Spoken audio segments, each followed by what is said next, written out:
तो बच्चों आज मैं समझाने वाला हूँ आपको दो चर वाले रेखिक समीकरण योग 10वीं कक्षा का तीसरा चैप्टर। तो इसे शुरू करने से पहले हम आपको इस चैप्टर की बेसिक कॉन्सेप्ट समझाएंगे, उसके बाद एक्सरसाइज स्टार्ट करेंगे। तो गाइस चलो बेसिक कॉन्सेप्ट समझते हैं और अपना ध्यान केंद्रित और कीमती वक्त थोड़ा हमारी ओर देते हैं। तो गाइस स्टार्ट करते हैं। तो गाइस हम आ चुके हैं कॉपी पे मैथ गणित कक्षा 10th चैप्टर 3 दो चर वाले रैखिक समीकरण युग्म। तो इस चैप्टर का नाम है दो चर वाले रैखिक समीकरण युग्म। तो दो चर वाले बताइएगा चर की, तो हम बताते हैं चर क्या है। R X A B A to Z alphabet में से कोई भी वर्ड आ जाए तो उसे चर कहेंगे, कोई भी लेटर आ जाए उसे चर कहेंगे। तो गाइस चर एक और भाग इसका, यानी कि इसके साथ में दो भाई तो राम और शाम। जैसे हम राम के बारे में बताते तो वहाँ शाम के बारे में बताना जरूरी है, क्योंकि आपने शाम के बारे में समझा, वहाँ गया दूसरा भाई राम, तो आपके आंसर इसे तो पता ही नहीं है। तो हम बताते हैं चर अचर। कोई भी काउंटिंग वर्ड 1 2 3 5 -5 1/2 कोई भी आ जाए उसे अचर कहेंगे। जैसे दो चर वाले, दो चर x + y दो चर हो गए। दो चर वाले क्या देखिए, दो चर वाले रैखिक समीकरण, रैखिक जिस चर की पावर 1 हो, यानी देखो 3x + 2y = 5। इसमें देखो अब हमें पहचान करनी कि रेखिक समीकरण है या नहीं। दो चर वाले रेखिक समीकरण, दो चर हैं, हाँ भी दो चर वाले हो गए। रेखिक समीकरण जिसकी पावर कुछ भी नहीं है तो उसकी पावर 1 है, यानी कि x पावर कुछ नहीं है तो 1 है, x पावर y पावर कुछ नहीं है तो 1 है, इसे रेखिक समीकरण है। तो रेखिक समीकरण समझे ना आप, जिस चर की पावर 1 हो उसे रेखिक समीकरण कहते हैं। दो चर वाले हो जाए तो जो दो चर है यहाँ पर x और y, तो इस समीकरण को दो चर वाले रेखिक समीकरण कहेंगे। तो गाइस कुछ और बातें भी हैं, जैसे कोई दो रेखा एक दूसरे को कहीं भी काटती हैं तो इन्हें प्रतिच्छेदक रेखा कहते हैं।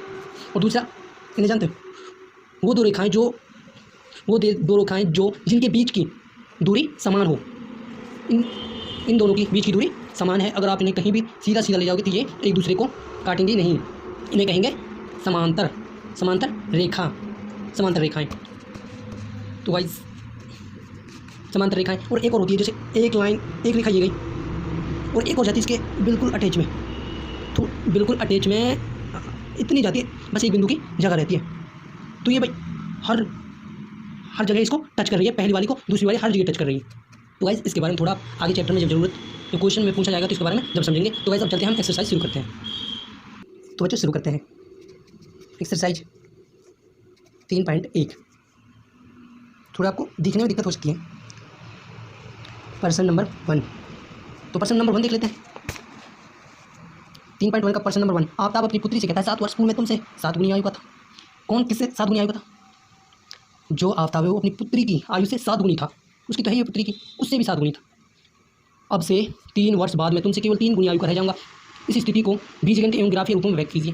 बीजगणित यानी कि x और y का मान निकालिए, यानी कि हमें इस क्वेश्चन में से दो समीकरण निकालनी है और उनमें से x और y के दो मान निकालकर ग्राफ में व्यक्त करना है। तो गाइस शुरू करते हैं।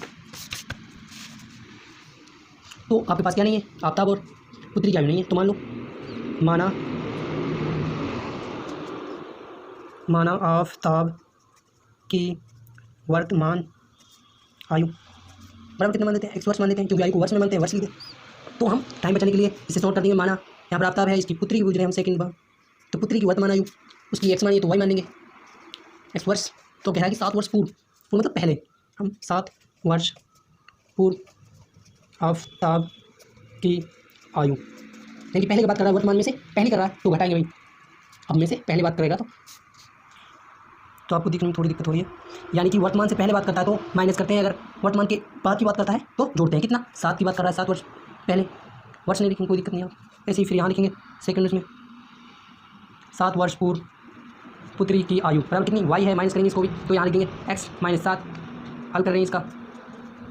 अब कह रहा है कि ये है जो 7 वर्ष पहले इसकी आयु, आफ्ताब की आयु अपनी पुत्री की 7 गुनी, पुत्री की 7 गुनी कर देंगे, यानी पुत्री की आयु y - 7 है तो उसको गुना कर देंगे 7 से। x - 7 बराबर 7 की गुना करेंगे y से 7y, फिर 7 की गुना करेंगे 7 की गुना -7 से, निशान माइनस का जाएगा क्योंकि प्लस और माइनस की गुना करेगा निशान माइनस का था, 7 - 49। तो यहाँ पर और हल करेंगे आगे x ऐसे रहेगा, ये माइनस का है 7y - 49, तो इधर ये 7 किसका है, माइनस का, इधर ले जाने पर प्लस का हो जाएगा। x बराबर 7y ऐसे रहेगा, ये माइनस 49 प्लस का 7 तो कितना आएगा -42। ये समीकरण 1 हो गई। फिर क्या कह रहा है, 3 वर्ष बाद आफ्ताब की आयु, इनकी हमने आफ्ताब की आयु कितनी मानी, x 3 वर्ष बाद, यानी कि जुड़ेगी भाई। मैंने पहले बताया अगर वर्तमान की बाद की बात करता है वो कहेगा नहीं। 3 वर्ष बाद, पूर्व कहा ना उसने, बाद कहा यानी कि वर्तमान के बाद कितने कहा 3 जोड़ देंगे। ऐसे ही 3 वर्ष बाद पुत्री की आयु बराबर, पुत्री की आयु कितनी वर्तमान, y + 3 कर देंगे क्योंकि वर्तमान के बाद की बात कर रहा है तो x + 3। उसने कहा है कि 3 वर्ष बाद, आफ्ताब ने कहा कि 3 वर्ष बाद मेरी आयु पुत्री की आयु की 3 गुनी रह जाएगी, तो बराबर पुत्री की आयु की 3 गुनी कर देंगे, यानी कि 3 से गुना कर देंगे। x + 3 बराबर, इधर ब्रैकेट की बाहर की रकम को ब्रैकेट की सारी अंदर की रकमों से गुना करेंगे।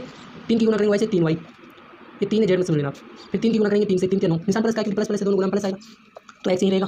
आपको दिखने में थोड़ी दिक्कत, x ही रहेगा, y नहीं लिखा हुआ आपको। 3 की गुना करेंगे y से 3y आ गया, देखिए। फिर 3 की गुना करेंगे 3 से 3 के 9 आ गया। फिर बराबर यहाँ पर 3y है हमारा, प्लस 9 है, ये प्लस का 3 है, इधर जाएगा ये यहाँ पर कितना हो जाएगा माइनस का 3।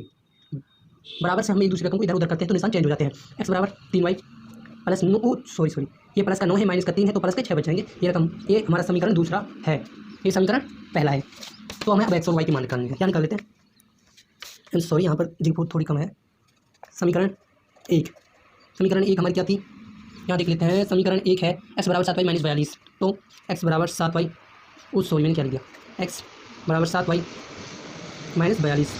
तो हम यहाँ एक सारणी बना लेंगे x और y के दो मान निकालने के लिए। x y दो मान निकालनी है।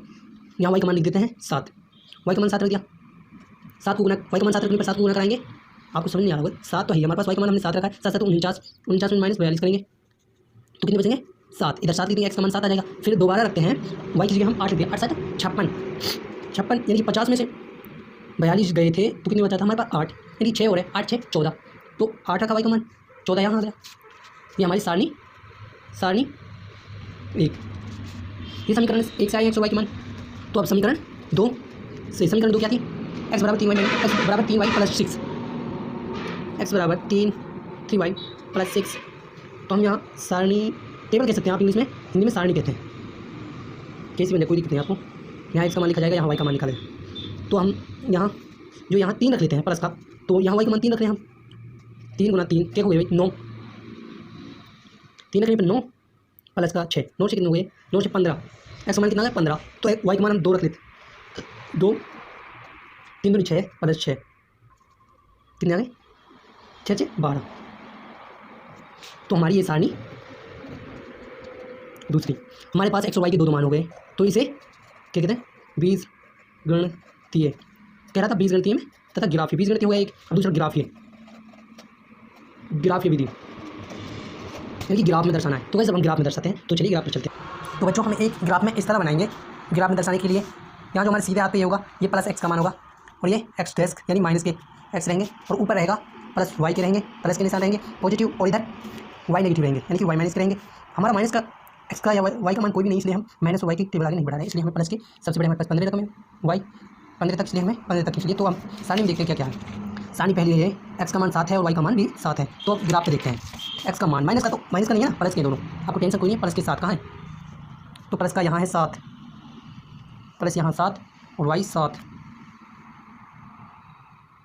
तो यहाँ बिंदु होगा, देख सकते हैं आप, इधर है, ठीक है ना। तो क्या है, x पहले आता है अल्फ़ाबेट्स में, तो x का मान पहले, फिर y का मान 7, x का मान 7, तो ऐसे लिख देंगे। फिर देखते हैं उसी टेबल में, उसी में देखना आपको लगातार, ये टेबल। फिर x का मान 14 और y का मान 8, दोनों प्लस के कोई दिक्कत नहीं।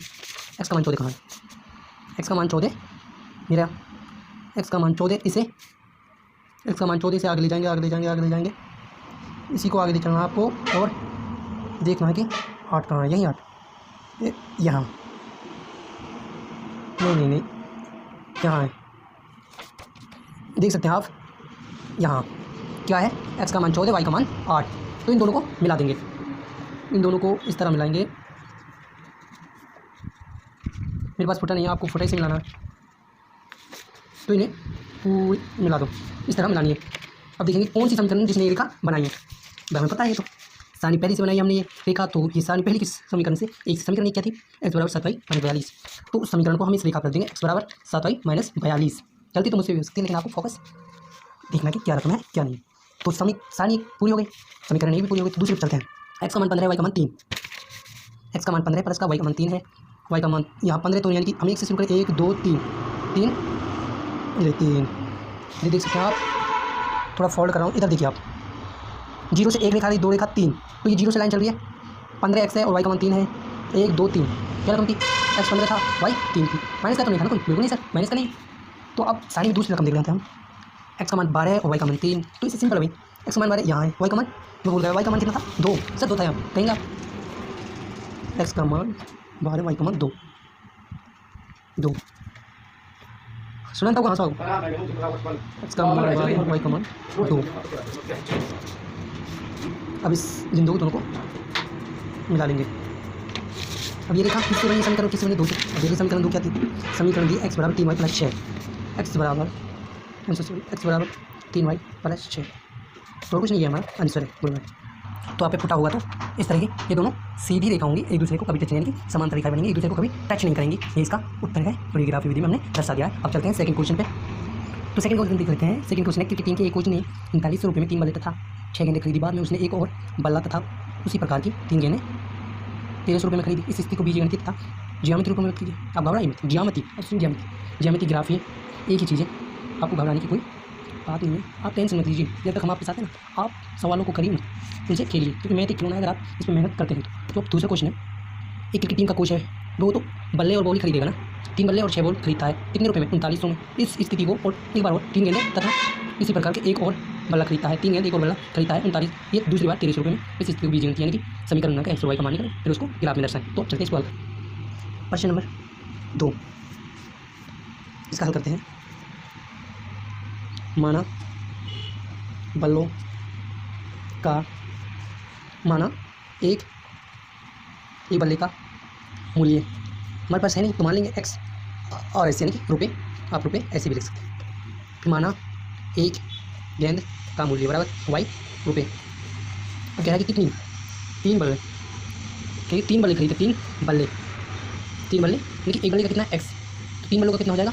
3 गुणा एक्स, 3x। 6 गेंदों का मूल्य, देखिए 6 गेंद, एक गेंद कितना है? वाई गुना 6 और वही, यानी कि 6 वाई। अब इन गेंद और बल्लों का कितना दे रहा है वो भुगतान कर रहा है, कि 3 बल्ले यानी कि 3x प्लस 6 वाई का कितना भुगतान कर रहा है? 3900। तो 3x इधर रहेगा, इसे हल कर लेते थोड़ा, ये 6 वाई इधर चला जाएगा, -6 वाई हो जाएगा, -6, 3x इधर रहेगा, अब उधर चलेगा ना वो, तो -6 वाई तो इधर चलेगा। अब यहाँ पर x का गुणांक किधर चले जाएगा? बराबर वाले रकम के बट्टे में, x का यानी कि गुणांक कहा जाता है बराबर वाले रकम के बट्टे में, तो बट्टे में चलेगा। ये समीकरण हमारी एक हो गई। तो अब क्या है कि उसी कोच ने एक बल्ला और खरीदा है, यानी कि एक बल्ला का मान लीजिए, एक बल्ले का मूल्य कितना हो गया? एक्स रुपये। फिर 3 गेंदों और खरीद रहा है, 3 गेंदों का मूल्य बराबर कितना हो गया? 3 गेंदों का यानी कि एक का वाई है, तो 3 का 3 वाई हो जाएगा, एक्स प्लस 3 वाई, यानी कि एक बल्ला और 3 गेंद का कितना रुपये दे रहे हैं? 1300। वो 1300 एक्स यही रहेगा, 1300 ये 3 वाई है, प्लस का तो माइनस का इधर हो जाएगा 3 वाई, एक्स इधर रहेगा, तो 1300 माइनस 3 वाई समीकरण दूसरा। तो गाइस ग्राफ में दर्शाने के लिए हमें एक्स और वाई के दो मान निकालने पड़ेंगे। पहला समीकरण है 2900 माइनस 6 वाई बटे 3। तो गाइस यहाँ देख लेते हैं 2900 माइनस 6 वाई, यानी कि वाई का मान हम रख लेते हैं, माना वाई का मान 650 रखा हमने, तो बटे कितना है इसका? 3 है, तो 3900 माइनस यहाँ 0 तो ऐसे उतार लो आप, 5 30 लो 0, यहाँ से 3 36 36 और 3 39, यानी कि हमने समीकरण 1 से कितना 3900